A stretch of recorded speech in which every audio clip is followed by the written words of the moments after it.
Do you know your family's lineage? Yeah, to some extent. To some extent, I mean, I've lost a lot of my elders, but while they were here on this earth, God bless them all, I would ask questions all the time. I know I have some Seminole, Indian, Blackfoot, Cherokee. Um, my mother used to speak about some Irish being in our blood from some point, and of course, African American. But I've never done like a deep, deep DNA. I just spoke to my grandmother, and I have some Indonesian from my mother's side as well. So very, very culturally diverse person in the sense of like my lineage. But again, a lot of Native American, Indian from different facets, and So that's you something. do you have like any Yeah, Caribbean? no, not at all, none. Wow. So would you be Yeah. considered FBA then by definition in any way? Because I think you have to have like what, one parent? Oh yeah, no, I'm out here for sure. I got generations that have been here. Like Hmm. we my family, like I told you, like in the first interview, my father's side is basically based out of Baltimore, Maryland, and I have a lot of family that has been there. My great grandfather passed away at 106 years old. You Wow. know, I got family that's been in the Midwest as well, where a lot of the tribes derive from, and it's still there. From that side of the family. Then my mother's side is from Philadelphia, but again, we've been here forever. Like I could go back, like I said, to the early 1900s, maybe even the late 1800s of what I can prove outside of where I probably don't have historical you know educational knowledge on, but I know for sure we've been here for a long time. Hmm. So, when I interviewed MC Shan, he said he doesn't subscribe to like Pan Africanism or FBA because while it's important to know your lineage, he sometimes feels like people get too fixated on the past instead of looking forward to the future. What do you think about I that? agree. I agree with that. It's funny. My mother, God rest her soul, she didn't like when people call her African American because she said, I'm not African in the sense of I'm not first or second generation or third generation coming over from Africa. We've been here. I'm American. And that was something that stuck with me because at first it was kind of a culture shock. Like, what do you mean? Because you hear it politically African American, but you don't think about what that really, like, means. What does that mean, African American? It is Africans that have just came over here, first, second generation. Those are African Americans. In a sense, yes, we came from Africa at some point, but it was so far and so long ago. This is where we are raised, and this is the culture that we know. We Right, don't because know the African culture culture. was stolen from you guys too, though.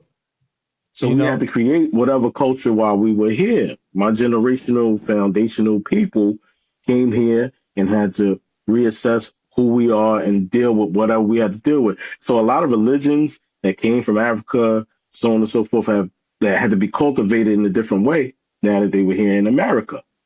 And if you've been here for so long, you lose the sense of what Africa is about versus the people that just came from Africa. So I understand where he's coming from with yo, bro, you know, I am a FBA, but I like the term better than saying I am a person that derived from the slave trade, right. and give that any love because then, we in a time period where everything's about how you say it, so that's the way that FBI, I believe, came into effect to give us a little bit more of a cultural validity and make us understand, like, yo, we are different than the Africans that just came here.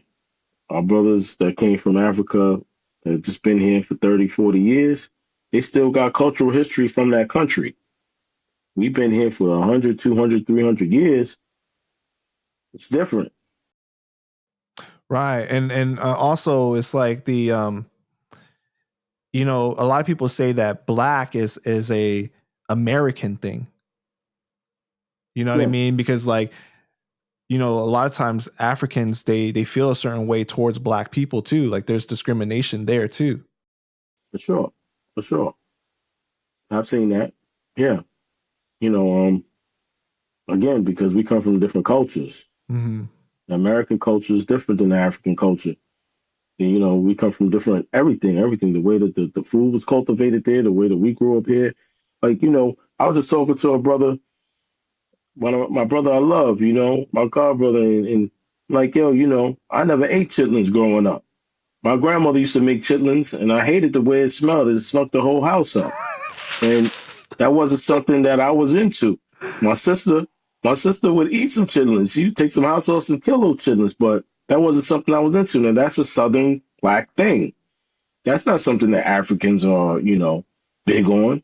That Right. was something that came from being a slave. They threw you the scraps. They left you whatever was left they didn't want, and we had to make best out of what was there.